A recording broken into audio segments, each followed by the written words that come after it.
Hello guys, welcome back to my channel. তো তোমরা সবাই কেন আছো? আশা করি অনেক ভালো আছো, আর আমিও ভালো আছি। তো চলো তোমাদের সাথে আজকে একটা ছোট্ট ব্লগ শেয়ার করা যাক।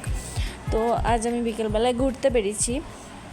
তো দেখতেই পাচ্ছ একটা পার্কে আছি। তো পার্কেটা অনেক সুন্দর, অনেক লোকজন আসে এখানে হাঁটতে। তো দেখতেই পাচ্ছ খুব সুন্দর একটা পার্ক। এখানে শুধু বিকেলের দিকে, সন্ধ্যের দিকে মানুষ থাকে না, বিকেলের দিকে যায়।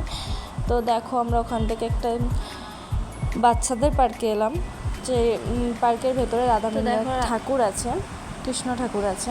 তো দেখো মার্কেটে চলে এসেছি, বাচ্চারা খেলা করছে। তোমরা সবাই মার্কেটে বিকেলের সময় ভীষণ ভালো লাগে এই জায়গাটা। একটু সন্ধ্যা হয়ে গেলে না, তখন কেউ থাকে না, খুব কম মানুষই থাকে, বাচ্চারা থাকে না।